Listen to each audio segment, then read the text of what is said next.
저희가 내일부터 이제 한 주간 바이블 타임으로 여호수아서를 읽게 됩니다. 여호수아서는 가나안 정복과 또 약속의 땅의 분배라는 이 커다란 두 가지 주제를 가지고 있습니다. 1장에서 11장까지는 가나안 정복 과정을 기술하고 있고, 이제 12장은 그 모세가 가나안 땅 저편에서의 그 땅에 대한 분배를, 그리고 이제 13장부터는 가나안 땅 분배를 기록하고 있습니다. 이러한 가나안 정복의 과정에 있어서 이전의 출애굽과 또 광야 생활과 마찬가지로 하나님께서 이 모든 전쟁의 과정에 개입하셨죠. 하나님께서 개입하신다는 것은 지금 그 결과에 있어서 어떤 것들을 보여주는 것이겠습니까? 그 전쟁이 하나님으로 말미암아 승리로 마칠 수밖에 없음을 보여주는 것이죠. 그런데 여호수아서를 읽다 보면은 이 이스라엘의 승리뿐만이 아니라 실패 또한 보게 될 때가 있습니다. 하나님께서 함께 하시는 전쟁에 왜 실패가 있었습니까? 여리고성을 완전히 진멸하라는 그 하나님의 말씀에도 불구하고 그 이스라엘의 불순종이 있었죠. 또한 가나안 그 아이성을 앞두고 그들을 대수롭지 않게 생각했던 이스라엘 백성들의 교만이 있었고, 또한 기본 주민들이 그 이스라엘과 화친하러 위장하여 찾아왔을 때에 하나님께 묻지 않고 덥석 그들과 조약을 맺었던 그 이스라엘의 방심하는 마음 등이 있었습니다. 즉 이스라엘이 하나님과 함께 하였음에도 불구하고 막상 그들이 하나님의 말씀에 불순종하거나 혹은 교만하거나 혹은 방심할 때에 이스라엘에게 반드시 문제가 생겼다는 것이죠. 이를 통해 알 수 있는 것이 무엇이냐면은 애초에 이스라엘에게는 그 가나안을 정복할 만한 실력은 원래 없었다는 것입니다. 하나님의 도우심이 없이는 그 전쟁을 승리로 이끌 만한 그 준비와 실력이 되지 않았다는 것이죠. 사실 이스라엘 군대의 숫자가 비록 많을지라도 그들은 어떤 사람들입니까? 광야에서 태어나고 광야에서 자란 사람들이었죠. 특별한 병법이나 훈련이나 어떤 무기를 가지고 있는 사람들이 아니었습니다. 그 가나안 민족의 그 높은 성벽과 철병거와 또한 그 앞선 문명의 무기로 그 전쟁을 준비한 것과 달리 이스라엘은 그 전쟁에서 승리할 만한 어떤 조건들을 제대로 갖추고 있지는 못했다는 것이죠. 따라서 그 가나안 정복을 앞두고서 그 임무를 완수하기 위해서 이스라엘에게 가장 필요한 것이 어떤 것이겠습니까? 여호수아서 1장은 그 가장 중요한 비결이 어떤 것인지를 알려주면서 시작하고 있습니다. 여호수아 1장 6절에서 8절까지 말씀을 우리 한번 같이 읽도록 하겠습니다. 여호수아 1장 6절에서 8절까지 말씀입니다. 우리 자막의 말씀을 한번 같이 읽겠습니다. 강하고 담대하라. 너는 내가 그들의 조상에게 맹세하여 그들에게 주리라 한 땅을 이 백성에게 차지하게 하리라. 오직 강하고 극히 담대하여 나의 종 모세가 내게 명령한 그 율법을 다 지켜 행하고 우로나 좌로나 치우치지 말라. 그리하면 어디로 가든지 형통하리니 이 율법책을 내 입에서 떠나지 말게 하며 지하로 그것을 묵상하여 그 안에 기록된 대로 다 지켜 행하라. 그리하면 내 길이 평탄하게 될 것이며 내가 형통하리라. 아멘. 가나안 정복의 비결은 무엇이라고 말씀하십니까? 하나님의 말씀을 묵상하며 이를 지켜 행하라고 하시죠. 이것은 갑작스러운 말씀이 아니라 이미 그 신명기 말씀을 통하여서 이스라엘 백성들에게 계속 가르쳐왔던 것입니다. 너희가 하나님의 명령을 지켜 행하면 하나님께서 너와 함께 하실 것이며 너에게 복 주실 것이다라고 약속하셨죠. 그 신명기 말씀에 대한 그 모든 것들이 약속이 여호수아서에서 계속 이어지고 있는 것입니다. 또한 이것은 동시에 어떤 내용들을 포함하고 있었습니까? 너희가 하나님의 명령을 지켜 행하지 않으면 하나님께서 너희를 징계하신다는 것이죠. 말씀에 대한 불순종이 어떤 결과를 가져올 것인지에 대해서 이미 말씀하셨습니다. 즉 여호수아서는 이러한 순종의 축복과 불순종의 저주를 있는 그대로 보여주는 것이었습니다. 이스라엘이 하나님의 말씀에 순종할 때에 여리고성이 무너지고 가나안 민족들을 이길 수가 있습니다. 그러나 이스라엘이 하나님의 말씀에 불순종할 때에 혹은 교만할 때에 그들은 아이성과의 싸움에서 패배하기도 하고 잘못된 조약을 맺기도 하였습니다. 즉 이스라엘이 그들에게 요구되는 하나님의 말씀에 어떻게 반응하는가에 따라서 그들의 그 실제 삶의 결과가 분명하게 달라질 수 있음을 성경은 우리에게 보여주고 있는 것이죠. 이것이 이전과는 다른 여호수아의 그 분명한 특징 중에 하나입니다. 그건 무엇이겠습니까? 은혜를 입은 자가 이제 은혜에 합당한 자로서의 삶을 살아가야 함을 보여주고 있는 것이었습니다. 이제 이를 상징적으로 보여주는 것이 바로 오늘 본문 요단강을 건너는 사건입니다. 이 사건은 우리가 이전에 그 출애굽기에서 보았던 홍해 바다를 건넜던 사건과 굉장히 유사합니다. 홍해 바다가 갈라졌던 것처럼 지금 요단강의 길이 만들어지고 그 마른 땅을 밟으면서 가나안에 입성하는 매우 놀라운 기적의 사건이었습니다. 하지만 지금 이 요단강을 건너는 것은 홍해 바다를 건너는 것과는 분명하게 다른 어떤 무엇인가가 있다는 것이죠. 그것을 통해 하나님께서 이스라엘 백성들에게 무엇을 요구하시는지, 또한 오늘 우리의 신앙생활에 있어서 요구되는 것이 무엇인지를 우리가 말씀을 통하여 함께 살펴보도록 하겠습니다. 먼저 그동안 우리가 출애굽기를 통하여 여러 차례 살펴봤지만 이스라엘이 홍해 바다를 건너는 장면을 우리가 다시 한번 살펴보도록 하겠습니다. 출애굽기 14장 10절에서 12절까지 말씀을 우리 한번 같이 읽도록 하겠습니다. 출애굽기 14장 10절에서 12절까지 말씀입니다. 함께 읽겠습니다. 바로가 가까이 올 때에 이스라엘 자손이 눈을 들어 본즉 애굽 사람들이 자기들 뒤에 이른지라. 이스라엘 자손이 심히 두려워하여 여호와께 부르짖고 그들이 또 모세에게 이르되 애굽에 매장지가 없어서 당신이 우리를 이끌어내어 이 광야에서 죽게 하느냐? 어찌하여 당신이 우리를 애굽에서 이끌어내어 우리에게 이같이 하느냐? 우리가 애굽에게 당신에게 이른 말이 이것이 아니냐 이르기를 우리를 내버려두라. 우리가 애굽 사람을 섬길 것이라 하지 아니하더냐? 애굽 사람을 섬기는 것이 광야에서 죽는 것보다 낫겠노라. 아멘. 지금 홍해 바다를 앞에 두고 이스라엘 백성들에게서 믿음의 모습을 찾아볼 수 있겠습니까? 하나님을 신뢰하거나 의지하거나 하나님 안에서 평안함을 누리는 그런 모습을 발견할 수 있겠습니까? 그 어떤 것도 찾아볼 수가 없죠. 모세를 원망하는 이들의 모습 속에서 사실 하나님께서 굳이 이들을 구원하셔야 되는가? 그들이 구원받을 만한 가치가 있는지에 대해서 우리 스스로도 사실 의심이 들지 않습니까? 만약 하나님께서 이스라엘 백성들이 하나님을 신뢰하고 의지하며 담대하며 평안하기를 요구하신다면 사실 그것이 무리한 요구입니까? 정당치 못한 기대입니까? 하나님께서 앞서 애굽에서 어떠한 일들을 행하셨습니까?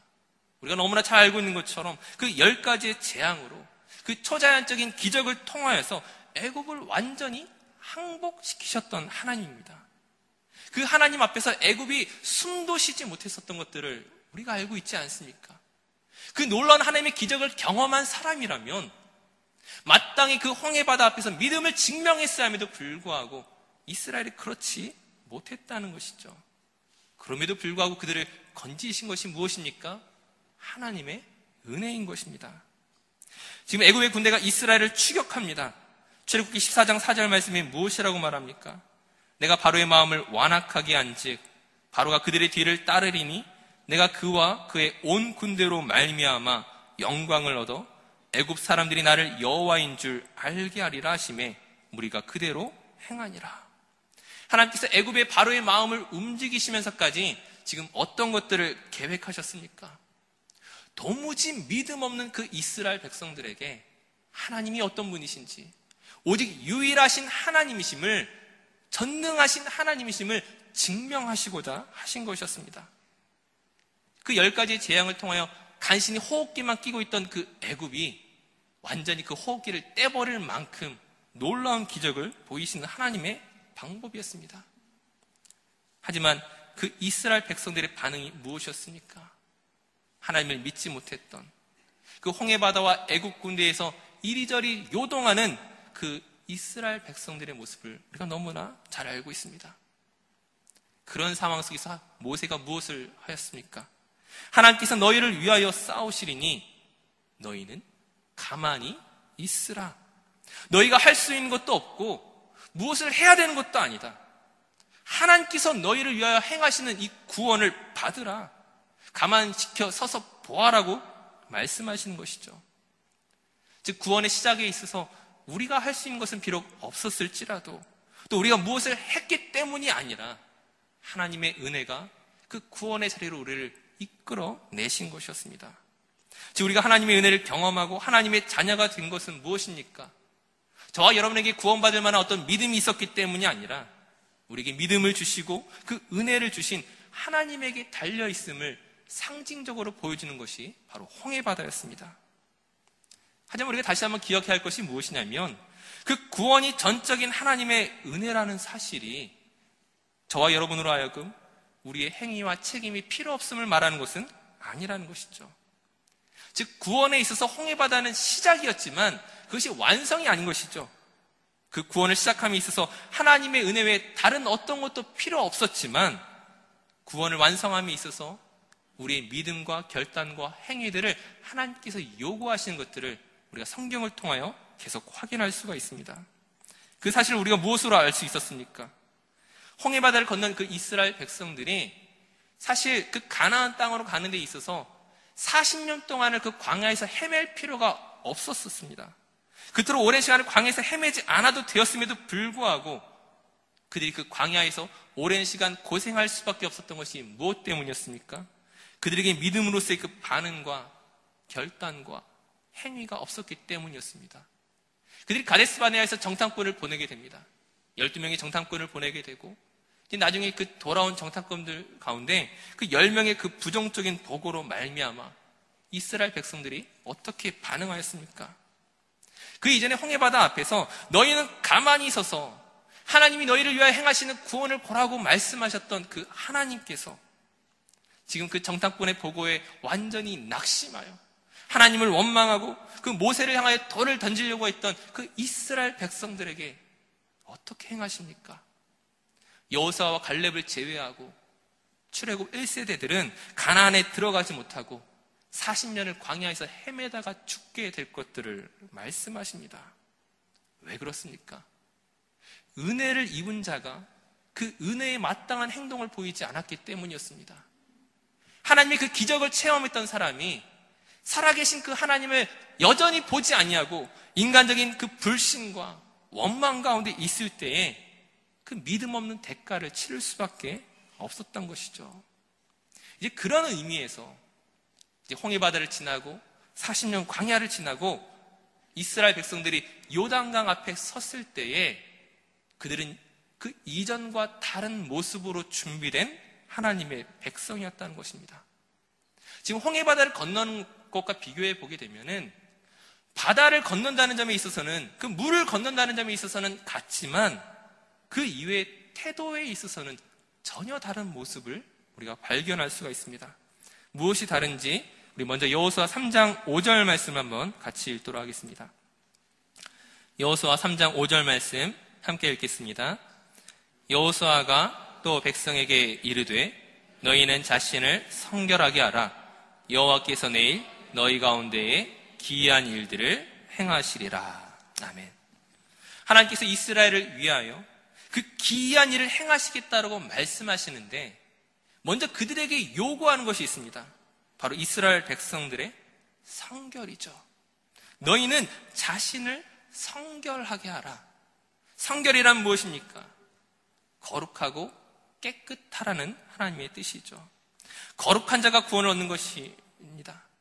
깨끗한 자가 그 구원을 받을 수가 있는 것이죠. 물론 이스라엘 백성을 포함하여서 우리 자신이 구원을 얻을 만큼 깨끗하거나 의롭거나 성결한 사람이 과연 누가 있겠습니까? 우리의 거룩과 우리의 성결은 사실 예수 그리스도의 그 보혈 외에는 우리가 주장할 수 없는 것이 마땅하죠. 그러므로 지금 이스라엘 백성들이 요단강을 건널 때에 무엇에 근거하여 무엇을 의지하여 지금 이 강을 건너는 것입니까? 제사장들이 언약궤를 메고 앞장서는 것입니다. 즉 언약궤가 무엇을 상징하고 있습니까? 바로 예수 그리스도입니다. 예수 그리스도와 함께하지 아니하고서는 우리에게 성결이란 있을 수가 없는 것이죠. 하지만 예수 그리스도를 의지하여 우리 자신을 돌아보고 우리의 죄악과 우리의 연약함을 하나님 앞에서 새롭게 하는 이 과정들이 필요했다는 것입니다. 앞서 홍해바다에서는 이런 과정이 없었습니다. 이스라엘 백성들이 자신을 성결하게 하거나 깨끗하게 하는 어떤 의무와 과정이 없었지만 지금 요단강에서는 자신을 성결하게 하고 언약궤를 짊어지고 가는 것입니다. 언약궤를 짊어진다는 것이 무엇을 보여주는 것입니까?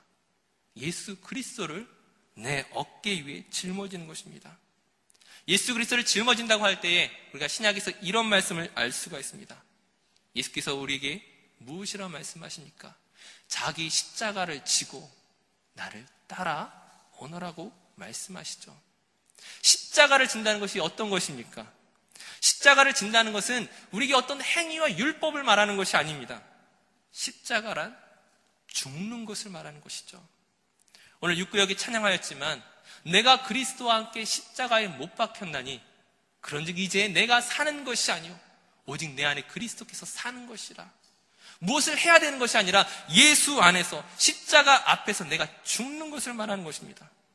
나의 판단보다는 하나님의 말씀을 신뢰하는 것이고, 나의 감정보다는 하나님의 약속을 의지하는 것이고, 나의 정욕보다는 거룩한 천국을 소망하는 것입니다. 즉 요단강에서 요구되는 믿음이란 무엇입니까? 율법의 행위가 아니라는 거예요. 우리에게 요구되는 믿음의 행위란 십자가를 높이 드는 것입니다. 십자가에서 내가 죽는 것입니다. 오직 예수 그리스도만을 붙잡는 우리의 거룩한 삶으로 나아갈 것을 다짐하는 것입니다. 바로 그것이 우리에게 요구되고 있다는 것이죠. 이어서 요단강에서 또 어떤 것들을 요구하시는지 오늘 본문 여호수아 3장 15절에서 17절까지의 말씀을 한번 같이 읽도록 하겠습니다. 여호수아 3장 15절에서 17절까지 말씀 함께 읽겠습니다. 요단이 곡식 거두는 시기에는 항상 언덕에 넘치더라.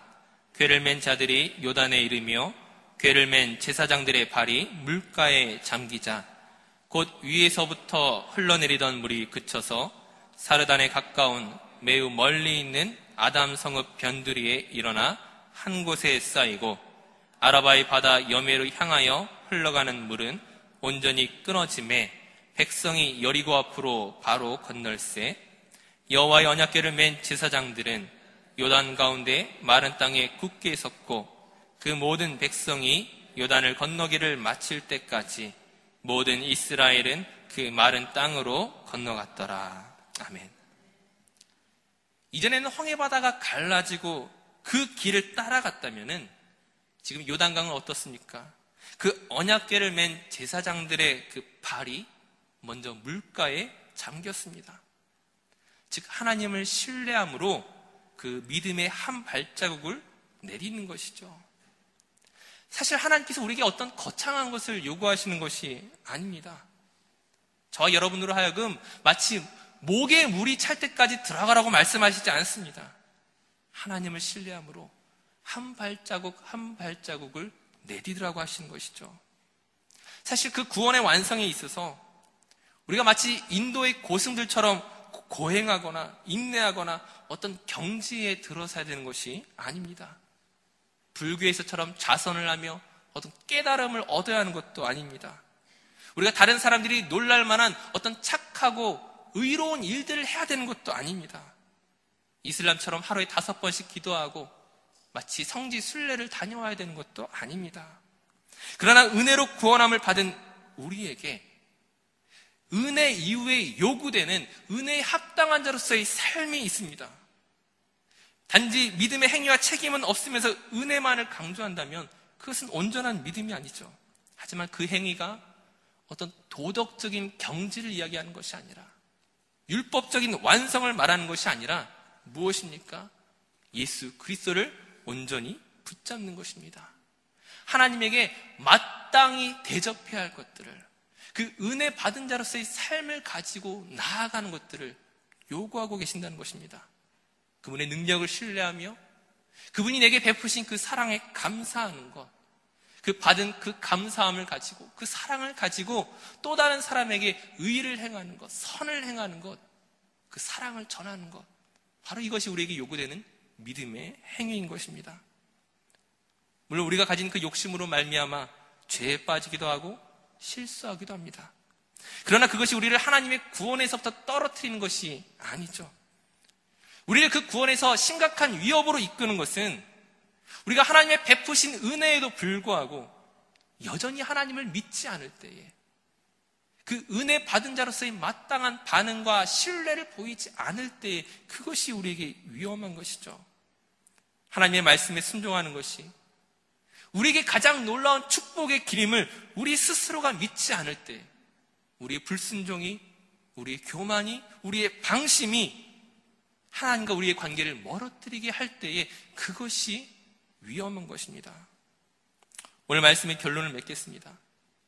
하나님께서 여호수아에게 무엇을 약속하셨습니까? 또한 오늘 우리에게 무엇을 말씀하십니까? 강하고 담대하라. 네가 하나님의 말씀을 묵상하며 그것을 지켜 행하면 네가 어디로 가든지 형통하게 하리라. 우리로 하여금 그 견고한 산 여리고를 무너뜨리게 하시고 가나안 철병거를 부수게 하실 것입니다. 이 일을 누가 하는 것입니까? 하나님께서 저와 여러분을 통하여 그 일들을 하시겠다는 것입니다. 이것이 갑작스러운 것입니까? 이미 지나온 나의 인생 가운데 하나님께서 그 모든 것들을 보이시지 않았습니까?